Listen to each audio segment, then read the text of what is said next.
Article 370 हमेशा के लिए निरस्त होने के बाद केंद्रीय गृह मंत्री अमित शाह ने राज्यसभा में आर्टिकल 370 पर बोलते हुए कांग्रेस पर जमकर निशाना साधा। उन्होंने कहा कि कांग्रेस अब भी अनुच्छेद 370 हटाने की गलत बात कर रही है। साथ ही कहा कि कांग्रेस सुप्रीम कोर्ट के फैसले को भी सही नहीं मान रही है। बता दें कि सुप्रीम कोर्ट ने जम्मू कश्मीर से आर्टिकल 370 हटाए जाने के मोदी सरकार के फैसले को वैध माना है। सीजेआई डिवाइड चंद्रचूड़ ने फैसला सुनाते हुए कहा था कि जम्मू कश्मीर के पास भारत में विलय के बाद आंतरिक संप्रभुता का अधिकार नहीं है। अनुच्छेद 370 एक अस्थायी प्रावधान है। अमित शाह ने राज्यसभा में कहा कि जम्मू कश्मीर के लोगों के अधिकारों को 3 परिवारों ने रोका। उन्होंने कहा कि पीओके भारत का है और इससे कोई भी छीन नहीं सकता है। साथ ही कहा कि भारत की 1 इंच जमीन जाने नहीं देंगे। उन्होंने आर्टिकल 370 को लेकर कहा कि इससे अलगाववाद को भी बल मिला था। उन्होंने एक बार फिर नेहरू का जिक्र करते हुए कहा कि नेहरू ने आधा कश्मीर छोड़ दिया। साथ ही कहा कि नेहरू के फैसले की वजह से ही जम्मू कश्मीर के विलय में देरी हुई है।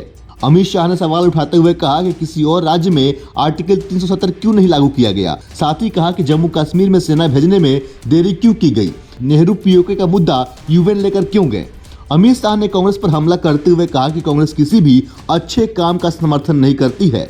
गृह मंत्री ने कहा कि जम्मू कश्मीर में जो युवक कभी पत्थर लेकर घूमते थे, अब उनके हाथों में हमारी सरकार ने लैपटॉप दे दी है। हम फैसला ले सकते हैं, भाग नहीं सकते। 370 के फैसले को इतिहास याद रखेगा। अमित शाह ने कहा कि सुप्रीम कोर्ट ने माना है कि अनुच्छेद 370 एक अस्थायी प्रावधान था। बिल लाने की मंशा पूरी प्रक्रिया को भी सुप्रीम कोर्ट ने संवैधानिक घोषित किया है। मैंने खुद भी सदन में कहा था कि चुनाव कराएंगे, सही समय पर राज्य का दर्जा देंगे। उन्होंने कहा कि धारा 370 अलगाववाद को बल देती थी, इसके कारण आतंकवाद खड़ा हुआ था। अमित शाह ने कहा कि हमारे दिल में आतंकियों के लिए कोई भी संवेदना नहीं है। वह हथियार डाल दें और मेन स्ट्रीम में आए। धारा 370 हटाए जाने से 70% आतंकी घटनाएं कम हुई हैं। अब जनाजे में आतंकियों की भीड़ नहीं होती। अलगाववाद से आतंकवाद का जन्म हुआ था।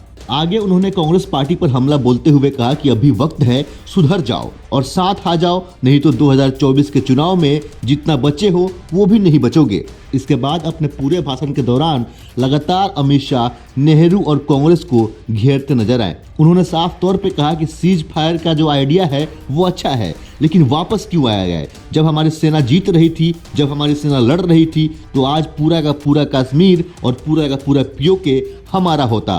फिर सेना को वापस क्यों किया गया और यूएन में इस मुद्दे को क्यों ले गया गया। अमित शाह लगातार नेहरू की गलतियों को कांग्रेस को मानने को कह रहे थे, लेकिन कांग्रेस वाले अपनी गलती मानने को तैयार नहीं थे। उन्होंने नेहरू के लाइन को कोट करते हुए भी कहा कि नेहरू ने खुद स्वीकार किया है कि मुझसे गलतियां हो गई हैं और अब आप लोग भी गलती माने और इस फैसले में साथ दें। इसके बाद सुप्रीम कोर्ट के फैसले का जिक्र करते हुए कहा कि सुप्रीम कोर्ट ने भी सरकार को सही साबित किया है। अब आप लोग बताएं कि वकील खड़ा करने का मकसद क्या था। वहीं कपिल सिब्बल को लेकर भी अमित शाह टिप्पणी करते हुए नजर आए। हालांकि कपिल सिब्बल ने यह भी कहा था कि कुछ लड़ाइयाँ हारने के लिए भी लड़ी जाती है। बाकी इस पे आपकी क्या राय है, आप अपने हिस्से का राय हमें कमेंट करके अवश्य बताएं। फिलहाल के लिए इतना ही। ऐसे ही अन्य खबरों को देखने के लिए बने रहे सहारा समय के साथ। अगर आप हमें यूट्यूब पर देख रहे हैं तो चैनल को सब्सक्राइब करें। अगर आप हमें फेसबुक पर देख रहे हैं तो पेज को लाइक करें, फॉलो करें। बहुत बहुत धन्यवाद।